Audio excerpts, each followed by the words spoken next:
ते वालं गणित. ओके चालेल. मला वाटतं कनकलाही सांगितलं होतं ना हे गणित करून देतोय. एम आय राईट कनक? कोणाला तरी मी सांगितलं ते मी करून देतो म्हणून. ओके एकच मिनिट.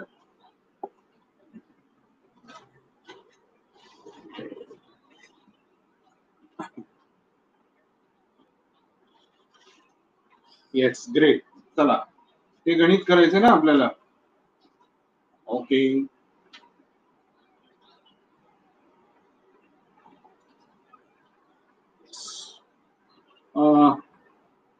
पहिले सेटिंग्स करतो सगळे मग आपण जाऊया. चलो बघा 2 tan x minus cot x आणि plus 1 is equal to 0. Same गणित ना सगळ्यांना आडलेलं सेम गणित. काय इशिता तुला आलंय का हे गणित? So 2 tan x minus 1 upon tan x plus 1 is equal to 0. So 2 tan square x minus 1 plus tan x is equal to 0. So 2 tan square x minus plus tan x आणि minus 1 is equal to 0. So मी factors पडेन इथे. -2 चा factor काय पडेल? +2 आणि -1 correct. So 2 tan square x plus 2 tan x minus tan x आणि -1 is equal to 0. So 2 tan x into tan x plus 1 minus 1 into tan x plus 1 is equal to 0. So tan x plus 1 and 2 tan x minus 1 is equal to 0. So tan x plus 1 is equal to 0 and 2 tan x minus 1 is equal to 0. So tan x is equal to minus 1, tan x is equal to 1 by 2. ठीक है? ठीक है? समजते का? ठीक है का? कळतंय का?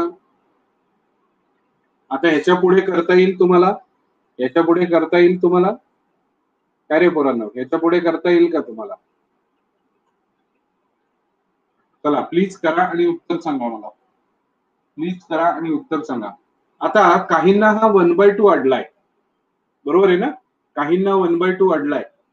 सो त्याचंही मी दाखवतो. tan x is equal to 1/2 कशाने येईल मला माहिती नाहीये. त्याला लिहिताना कसं लिहायचं ते सांगतो. 1/2 कुठल्या अँगलला येईल ते काहीच माहित नाही. बरोबर. सो मी असं लिहितो इथे बघा हे करण्यासाठी. नाही मग तुझं चुकलेलं आहे. Let tan theta is equal to 1/2 म्हणजे 1/2 आता अननोन अँगल आहे थीटा की त्याला 1/2 व्हॅल्यू येते tan ची. ओके क्लिअर का सगळ्यांना? झेपतंय का सगळ्यांना? So theta is equal to tan inverse of 1/2. ठीक आहे. आता बघा tan x is equal to tan theta. बरोबर आहे का? tan theta. So x is equal to आपण काय लिहितो? n pi plus alpha. n pi plus इथे फक्त थीटा लिहिणार. बरोबर आहे का? सो इथे मी असं लिहू शकतो का? बघा बरं. x is equal to n pi plus tan inverse 1/2 असं तुम्हाला लिहावं लागेल. बरोबर. बोला. हो रे हो. आदित्य माने करेक्ट आहे तुमचं. नाही रे तुझं चुकतंय आदित्य माने. चुकलंय तुझं आदित्य माने. परत बघा कालची चूक त्यांनी केली. -1 सेकंड क्वाड्रंटला येतो आदित्य माने. फर्स्ट क्वाड्रंटला कसं काय लिहिलास तू? म्हणजे तो करेक्ट आहे Aditya Watve. tan pi minus pi by 4 असं होणार. tan x is equal to tan 3 pi by 4 होणार. आर्य दोषी 7 पाय बाय 4 येत नाही. It's your wrong, absolutely wrong. x is equal to n pi plus 3 pi by 4. काल कनकनी सेम प्रश्न विचारला होता, आदित्य वाटवेनी सेम प्रश्न विचारला होता की नेक्स्ट अँगल का घ्यायचा नाही. त्याला मला असं वाटतं मी सांगितलं की पहिला जिथे अप्रोच होतो तोच अँगल घ्यायचा. Am I right? काय रे पोरांनो, सांगितलं ना काल, जिथे पहिल्यांदा तुम्हाला तो अँगल आणि ते साइन मिळतं तोच घ्यायचा. येस आर्य दोषी, परंतु ती चूक करतोय. So do not do that.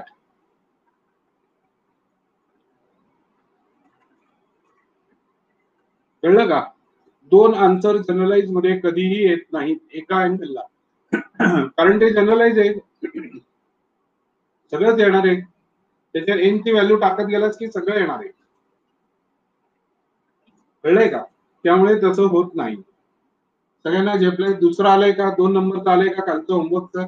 काल बघायला वेळ झाला नाही, कारण मुलांना सध्या माझ्याकडे आंब्याची भयंकर गडबड आहे, त्यामुळे बघायला वेळ होत नाही. पण तुम्ही टाकत जा, मी जसा वेळ मिळतो तसं मी बघत असतो होमवर्क कुणी केलाय.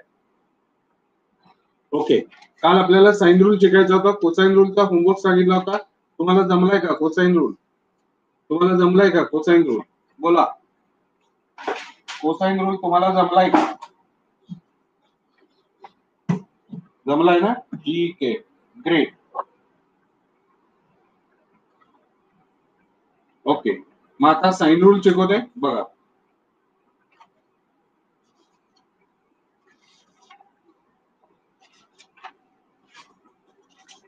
मी आज एक हे टाकतो, ते दुपारपर्यंत टाकतो, मिसलिनियस टाकतो. त्याच्यात भरपूर गणित आहे, तुम्ही सॉल्व्ह करा आणि मला सांगा.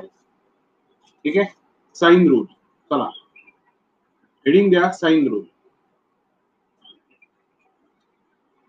साइन रूल काल मी नादात तुम्हाला तसंही करता येतं साइन रूल, पण ते अवघड गेलं असतं. ती सोपी मेथड आहे बघा. साइड्स थेरम तर हे बरं का statement, sides of a triangle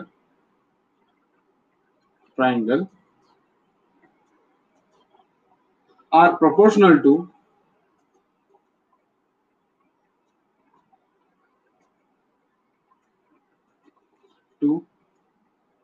the sides of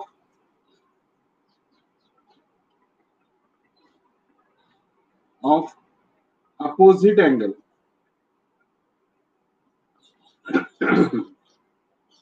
Angles, opposite angles.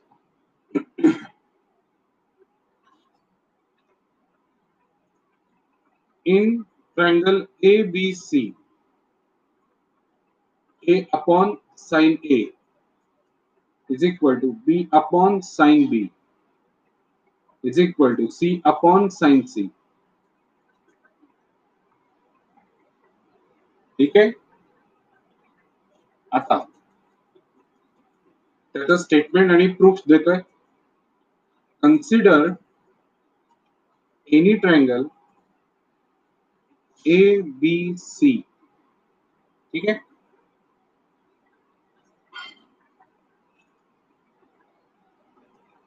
Considering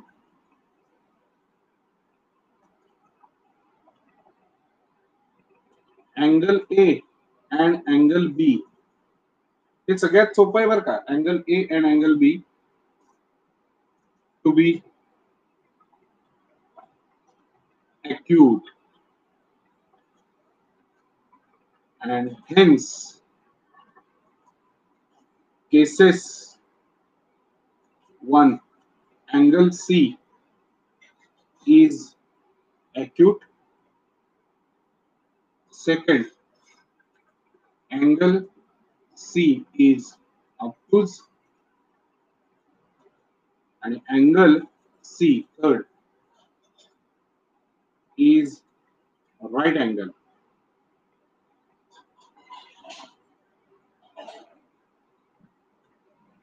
ठीक आहे, समजताय? 3 कंडिशन घेणार आहोत आपण. पोरांनो कळतंय का नाही कळतंय? का डोक्यावरनं गेलंय? ओके, बघा पहिली case number 1, angle A, angle B, angle C. एक परपेंडिक्युलर काढला, दिस इज डी, आणि हे डिस्टन्स काल शिकवलंय किती, ए. अँगल त्या समोर होतं ना, हे किती होणार, बी, आणि हे किती होणार, सी. बरोबर का? बरोबर का? सगळ्यांना कळलंय का? येस बोला, पटकन बोला. मल्हार झेपतोय का? ओम कळतंय का नाही?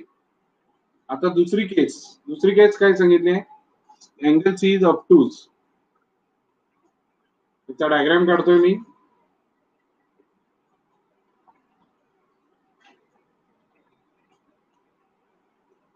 ठीक आहे, so this is A, this is B, and this is C. So C is obtuse now in this case, right or wrong? So again, this is B, this is C, and this is A. Correct आहे का? सगळ्यांना झेपलंय का? पुढचा right angle बघा, A, B आणि C. इथे D राहिला आपल्याचा. आता इकडे मात्र C is equal to D. बरोबर, करेक्ट. हा राईट अँगल. इकडे B, इकडे C, आणि इकडे A. This is case number 2 and this is case number 3. Got it? Yes, Puruhu, got it? इथपर्यंत सगळ्यांना समजलंय? आता मी एक एक सांगतो बघा. पहिल्यामध्ये म्हणजे सगळ्या केसेस मध्ये बरं का, कुठली केस घ्या, तिन्हींसाठी एक कॉमन स्टेटमेंट आहे, ते लिहितोय पहिलं बघा. Sine B is equal to AD upon AB. Check करा सगळ्यांसाठी हे कॉमन आहे का नाहीये, सगळ्या केसेस साठी आहे का कॉमन? चला बोला, कॉमन असेल तर सी टाईप करा, कॉमन वाटत असेल तुम्हाला तर सी टाईप करा. अरे पोरांनो सी टाईप करा, कॉमन वाटत असेल तर. Yes yes, good. प्रभूने आज बोलती झाली, चला व्हेरी गुड. ओम कळले का? ओम आदित्य माने. सो आता काय करणार, एबी ची व्हॅल्यू काय, सी आहे. So sine B is equal to AD upon C. Correct आहे का? So AD is equal to C sine B. This is important result. ठीक, कळलंय? लिहून घेतला? कळलंय? लिहून घेतलं? लिहून घेतलं सैनी? ग्रेट. ओके, आता केस नंबर 1, त्याच्यात अँगल बदलतोय मी बघा. साइन सी, केस नंबर 1 साठी sine C is equal to AD upon AC. Am I right or wrong? Am I right or wrong? AD upon AC. Diagram बघत जा, वहीतला डायग्राम बघा वाटल्यास. इथे जर कळत नसेल तर वहीतला डायग्राम काढा. So sine C is equal to AD upon B. Therefore, AD is equal to B sin C. कळले का? B sin C. सगळ्यांना कळलं? आता केस नंबर 2 बघून घ्या, डायग्राम बघून घ्या, काय लिहायचंय आपल्याला कळणार आहे. साइन C म्हणजे हा पाय मायनस सी होणार. आता तो कुठून आला? ते सगळं सांगतो. एडी अपॉन एसीच होणार आहे. आता मी कसं केलंय ते सांगतो बघा. हा ऍक्च्युअली सी आहे, पण हा राईट अँगल ट्रायंगल आहे का? नाहीये. Am I right? सो मी काय करीन, हा अँगल माझ्यासाठी महत्वाचा आहे आणि हा अँगल काय असेल, तर that angle will be pi minus C असेल. समजताय? पाय मायनस सी असेल. सगळ्यांना कळले? काही डाऊट नाहीये, किंचितचा पण डाऊट नाहीये. श्रेयस तब्येत बरी आहे का? श्रेयस तब्येत बरी आहे का? हा, गुड. बरं वाटतंय ना आता? काही प्रॉब्लेम नाही ना?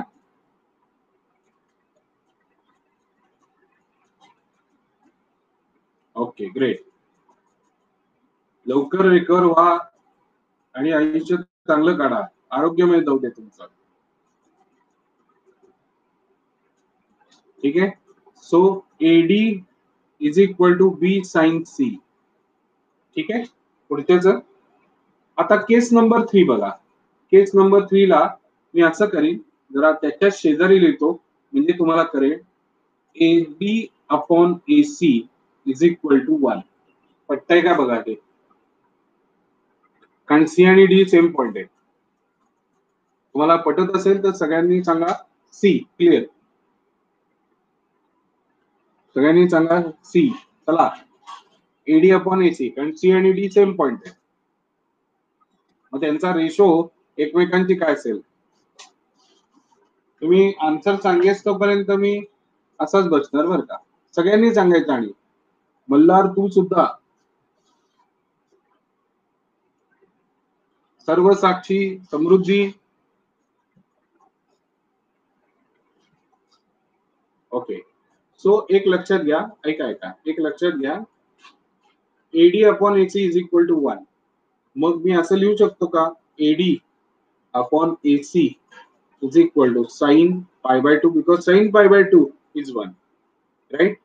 And again AD upon AC is equal to sine C. Are you getting my point?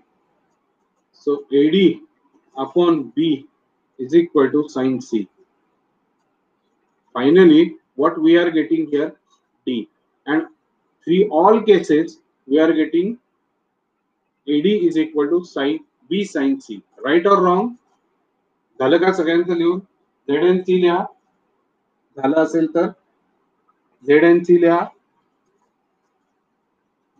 चला पटकन.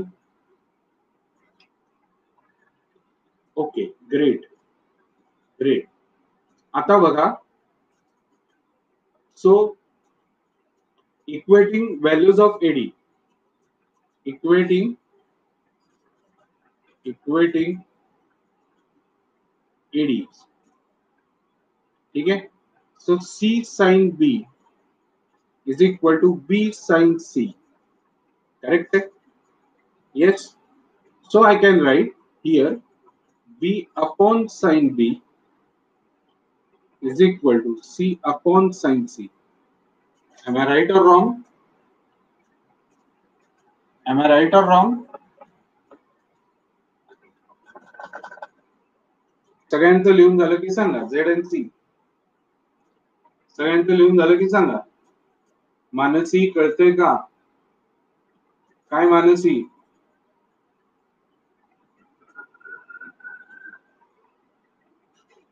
ओके. सुखदा, होमवर्क केलायस तू? काल मला मिळालाय, मी फक्त बघितलेले. ओके. आता सिमिलरली बरं का, पुढे असं लिहाल, सिमिलरली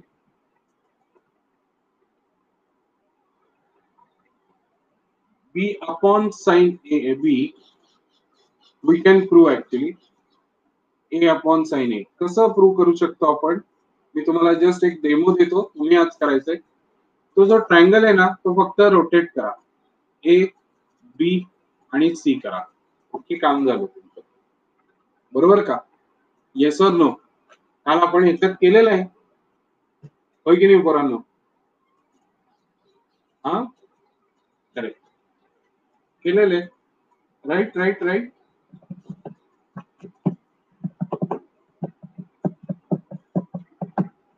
ग्रेट. चला पुढे जाऊया. लिहून झालं असेल तर पुढे जा. आत्ता होमवर्क काय बरं का, B upon sine B is equal to A upon sine A. म्हणजे तुम्ही सगळं केल्यावर A upon sine A is equal to B upon sine B is equal to C upon sine C. ठीक आहे ना? कळते का पोरांनो?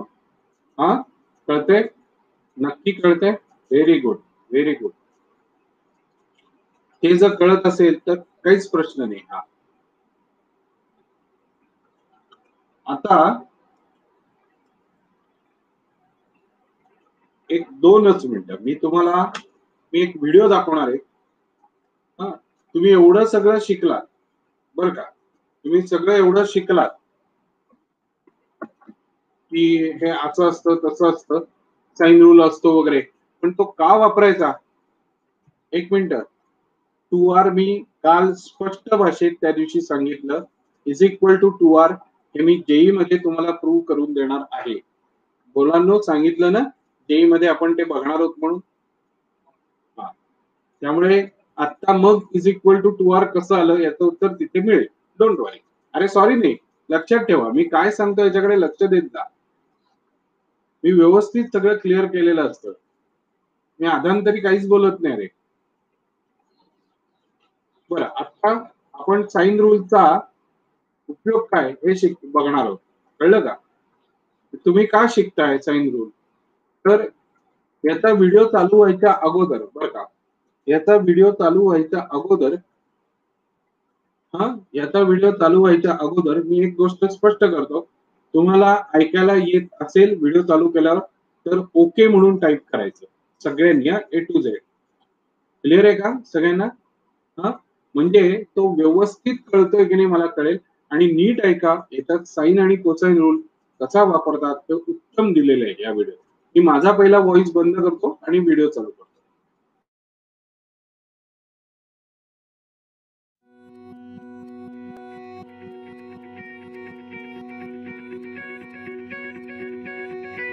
Have you ever wondered what these guys do with that cool-looking gadget? Mounted on a tripod, it is a theodolite used in the field to obtain precise angular measurements for triangulation. Triangulation, a technique for precise determination of a ship's or aircraft's position and the direction of roads or other under-construction structures. It is based on plane geometry, which states that if one side and two angles of a triangle are known, the other two sides and angle can be calculated easily. With similar gadgets and knowledge of trigonometry, you can obtain values for distances and angles not measurable otherwise. Before proceeding with laws of sine and cosine, it is vital to review naming conventions of a triangle. So, here is a quick look. Since the time of famous Swiss mathematician Leonhard Euler, it has been a tradition to use uppercase letters to mark the angles. The sides opposite the angles are marked in lowercase letters with the corresponding uppercase letter. For instance, angle C is marked in uppercase and the side opposite to it is marked in lowercase c. Naming conventions must be strictly followed to get correct results. The sine rule states that the sides of a triangle are proportional to the sines of the opposite angles. The law of sines is useful when you want to find a side length if two angles and another side is known, the angle size if an angle and two corresponding side lengths are known. The best way to start problems involving applications of the sine rule is to label the angles of the triangle, label the corresponding sides, and then use the most appropriate version of the sine rule. Here is real-life application of sine law. Caleb has successfully jumped from 100-foot tall cliffs in the past. He wants to jump off this one too. He wondered how high it is before he takes the jump. Caleb is currently at point A and walks 45 feet in a straight line and finds a good vertical fall from where he can jump. By taking some measurements, like the angles and distances shown, can you help him find the height of the cliff? In triangle DBC, you have two angle measurements. You can apply trigonometry to find length BD, but you will need a side length. Length BC can be found using triangle ABC. Given that angle A is 100 degrees and angle ABC is 60 degrees, find angle C and the length of BC. Substitute the known values. Which two ratios shall you go with? A is the length BC and C is length AB. So right choice for calculation purposes will be A over the sine of 100 degrees equals 45 over the sine of 20 degrees. Calculate the values of sine 100 degrees and sine 20 degrees using a calculator. Make sure your calculator is set to degree measure. You have not yet got the height of the cliff. You are halfway through though. Triangle BDC is a right triangle. Since the ocean is perpendicular to the cliff, you can use cosine 30 degrees to find the height BD. The cliff is 112.3 feet high. Should he attempt to jump? The law of cosines states that the square of the length of any side of a triangle equals the sum of the squares of the length of the other sides minus twice their product multiplied by the cosine of their included angle. The law of cosines is useful when you want to find the third side if two sides and the angle between them is known. The angles if all three sides are known. The best way to start problems involving applications of the cosine rule is to label the angles of the triangle. Label the corresponding sides and then use the most appropriate version of the cosine rule. The law of cosines states that a squared equals b squared plus c squared minus 2bc times the cosine of angle A. Alternative forms are b squared equals c squared plus a squared minus 2ca times the cosine of angle B. C squared equals a squared plus b squared minus 2ab times the cosine of angle C. Here is real-life application of cosine law. A farmer has a field in the shape of a triangle. The farmer has asked your class to build a fence for his farm. From vertex A, it is 327 meters to vertex B and 624 meters to vertex C. The angle between the lines of sight to the vertices B and C is 93 degrees. Calculate how much fencing is needed to enclose the entire field. Using law of cosines, a squared equals b squared plus c squared minus 2bc times the cosine of angle A. Substitute the known values and solve for A. Your class will need to build 1,670 meters of fence. Two lighthouses are 10 miles apart. The operators in the lighthouses observe a ship approaching the shore. The lighthouse operators can measure the angle between the ship and the other lighthouse. Since the lighthouse operators are in radio communication and share their angular measurements, they can calculate the distance of the ship from the shore. Now that is cool, isn't it?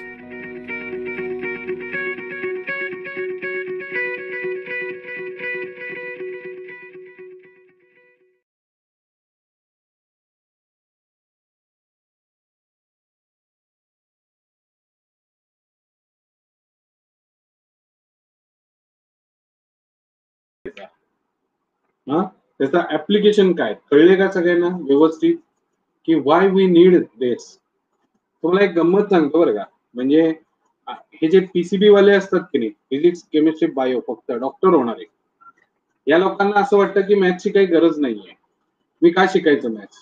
पण हे जे application आहेत की नाही सगळे, खरं तर खूप ठिकाणी आहे. पण मी आता एवढ्या थोडक्यात सांगतो, फिजिक्स येण्यासाठी तुम्हाला मॅथ्स आला पाहिजे आणि नुसते बायोवर पोट भरत नाही. त्यामुळे मी आता विषय जाऊ दे, मी मॅथ्स शिकवतो म्हणून लगेच लोक म्हणतील की मी शिकवता म्हणून असं म्हणताय, पण तसं नाहीये. मॅथ्स हा आवश्यक चॅप्टर आहे. काही ठिकाणी तो हिडन आहे, काही ठिकाणी तो डायरेक्ट समोर येतो, असं सगळं चित्र आहे. पण लोकांना ते पटत नाही की आम्हाला डॉक्टर व्हायचंय आमच्या मुलीला. मी मागच्याच वर्षी एकांचं ऐकलेलं आहे, मॅथ्स लागत नाही ठीक आहे म्हटलं, काय हरकत नाही. आणि त्या पोरीने क्लास पण सोडला तेवढ्यासाठी, हरकत नाही. Very good. तुला जो कोणी माती करून देतोय त्याच्याकडे जा, माझं काही म्हणणं नाही. पण नंतर रडत बसू नका. एनिवे, चला आता आपल्याला एक प्रोजेक्शन रूल बघायचा आहे. तो झाला की सगळे यातले आतापर्यंत ते आता तुर्ताच फॉर्म्युले संपले, म्हणजे आपल्याला एक्सरसाइज चालू करता येतील अशी अवस्था आहे. सो प्रोजेक्शन रूल कसा आहे तो बघूया आपण. हेडिंग द्या, प्रोजेक्शन रूल. Projection rule. ठीक आहे. आता त्याचं स्टेटमेंट काय, स्टेटमेंट इन द सेन्स असं आहे, in triangle ABC prove that first A is equal to C cos B, sorry, C cos B plus B cos C. Second, B is equal to A cos C plus C cos A. आणि third आहे C is equal to A cos B plus B cos A. मी लक्षात कसं ठेवायचं वगैरे सगळं सांगणार आहे. फक्त आत्ता लिहून घ्या, आपण बघूया काय आहे पहिलं. मला पहिला हा प्रूव्ह करायचा आहे, A is equal to C cos B plus B cos C. हा मी पहिला प्रूव्ह करतो, बाकीचे तुम्ही त्याच्यावर करणार आहात. आता याच्यासाठी कोसाइन रूल काय ते बघूया आपण जरा. कोसाइन रूल बघूया आपण सगळे.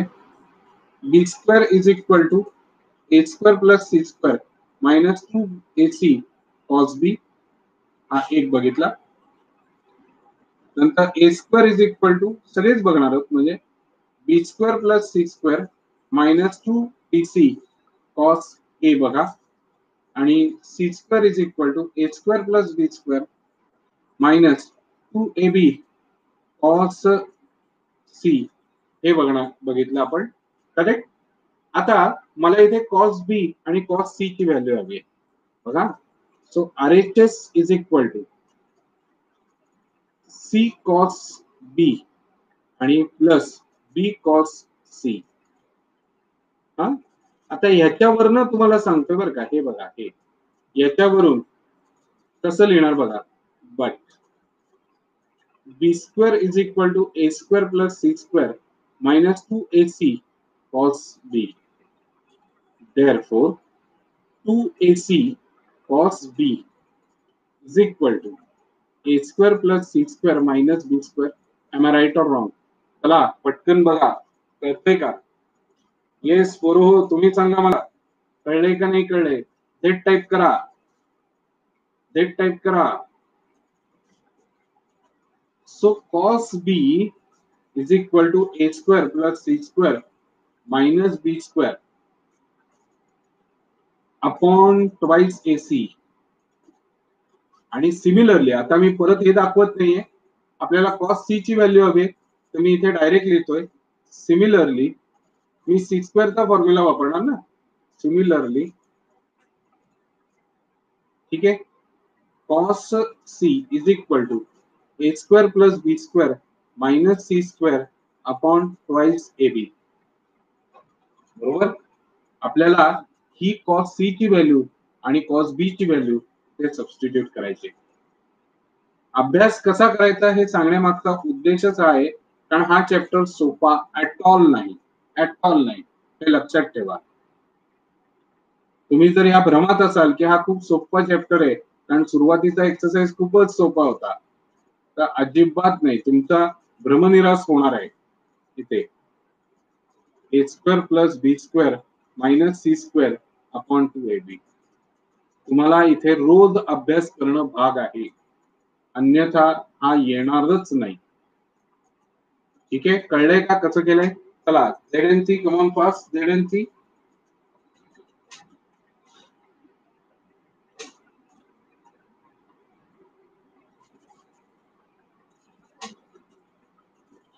ठीक आहे, बघा आता डिनॉमिनेटर सगळ्यांचा 2h होईल का नाही? काय रे पोरांनो, डिनॉमिनेटर सगळ्यांचा 2h होईल का नाही एवढा?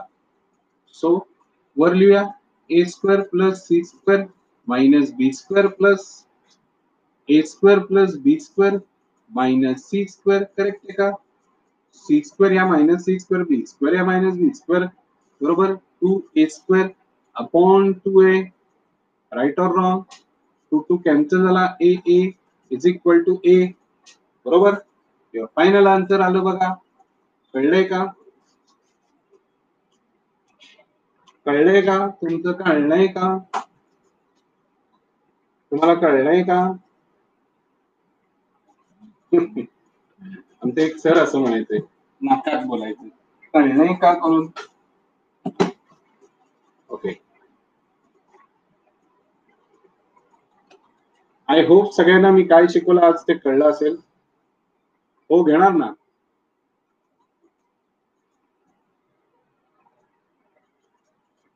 एक मिनिट. हा, ठीक आहे का कनक? ठीक आहे का आदित्य? सुवर्ण मध्य काढला, थोडा लेफ्ट थोडा अप. तू या कळलंय का सगळं? काही डाऊट?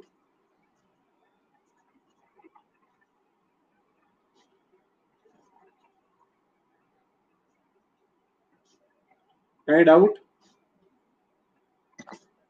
बोला, काही डाऊट?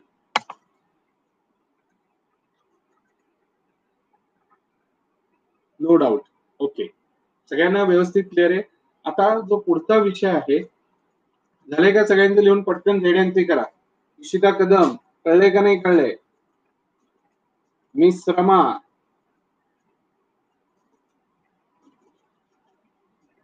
आज मुलांनो रामनवमी आहे. अरे बापरे, कनक तर राहिलंच आहे का? आज रामनवमी आहे, त्यामुळे आजच्या मुहूर्तावर अभ्यास सुरू करा. चांगला दिवस आहे, प्रभू रामचंद्राची जन्मतिथी आहे.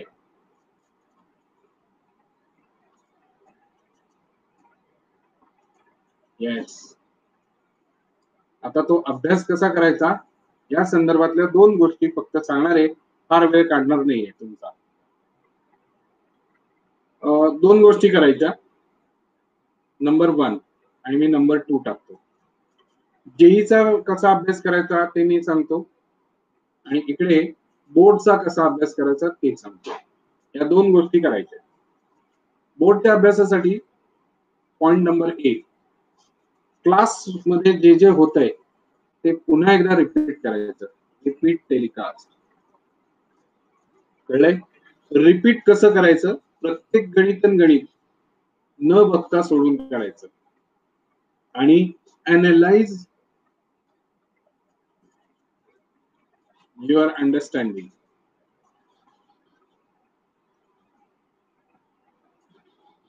ठीक आहे? ज्या दिवशी होमवर्क नसतो, समजा आज होमवर्क नाहीये, तर हे तुम्हाला करता येतं किंवा स्वतःहून करून बघा. 10 गणितं घेतली असतील वर्गात, आपण बरीच गणितं घेतो, ग्रुप सुद्धा मोठी मोठी लगेच घेतो, बरोबर आहे की नाही?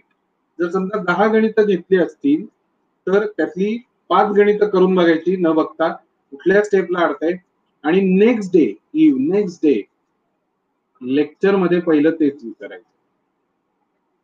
कळलंय? समजलंय सगळ्यांना? डेली होमवर्क करा, पेंडिंग ठेवू नका. समजतंय? आणि रोज रात्री रिवाइज करा आज काय शिकलात ते, म्हणजे दुसऱ्या दिवशी तुम्हाला आठवेल की आपण काय करत होतो. सगळ्यांना कळलंय? या पद्धतीने अभ्यास स्टँडर्डाइज करायचा असतो. उत्तम अभ्यास होईल, वेळच्या वेळी होईल आणि परत बघावं लागत नाही. सगळ्यांना बोर्ड कसा करायचा कळलंय? चला, येस और नो?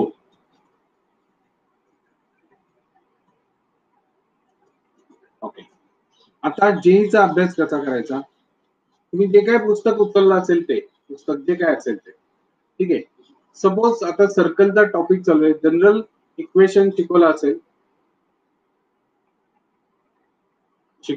जनरल फॉर्म मध्ये, तर त्याच्यावरची जेवढी गणितं अवेलेबल आहेत तुमच्या पुस्तकात ती सगळी सॉल्व्ह करून टाकायची. आणि जर तुम्हाला त्याच्यातही काही अडत असेल तर मला पाठवा, मी ते वर्गात घेतो म्हणजे सगळ्यांचंच एका टाइम होऊ शकतं. ही एक पद्धत. ठीक आहे. दुसरी गोष्ट, तुमच्याकडे नसेल पुस्तक घेतलं किंवा नाही घ्यायची, ऐपत नाहीये, एखाद्याची नसते ऐपत याची, तर तसंही सांगा, मी तुम्हाला आतापर्यंत जेईलाच आलेले प्रश्नांचं एक माझ्याकडे संच केलेला आहे टायपिंग करून विथ सोल्युशन. मी टायपिंग करून घेतलेले सोल्युशन. तर ते सांगा, मी ते पाठवेन. पण मग ते कसं करायचं तेही सांगतो. क्वेश्चन्स तुम्ही सोडवायचा, मग त्याचं आन्सर खालचं बघायचं, तरच ते होऊ शकतं. आलंय लक्षात? क्लिअर आहे का सगळ्यांना? याचा अभ्यास जेईचा कसा करायचा? शॉर्टकट साठी मी जे शॉर्टकट शिकवतो त्याच्यासाठी पेपर्स वर ते शॉर्टकट्स लिहिले गेले पाहिजे. शॉर्टकट्स लिहा आणि जेव्हा तुम्ही सोडवायला बसता त्यावेळेस ते बघायचं, वाचायचं. जेव्हा तुम्ही सोडवायला बसता त्यावेळेस ते हे करायचं. कळलं? समजलं? शॉर्टकट्स, मग त्या शॉर्टकट्स बघून सोडवायला घ्या, जमेल. मग हळूहळू कॉन्फिडन्स बिल्ड होईल. तुम्हाला सीईटी काय जेई सुद्धा अवघड जाणार. सगळ्यांना झेपलंय? सगळ्यांना झेपलंय? कसा करायचा अभ्यास कळलाय? आता तुम्ही मला वर्गात विचारू शकता की सर एखादं प्रूफ असेल तर ते लक्षात कसं ठेवायचं, याच्यात सुद्धा हे गणित कसं सुचलं, कारण मला एक्सपेक्टेड होतं मुलं विचारतील सर तुम्हाला कसं काय सुचलं हे असं करायचंय. त्याचे बारकावे तुम्ही माझ्याकडनं शिकून घेतले पाहिजे, पण कुणालाच प्रश्न पडत नाही, हो की नाही?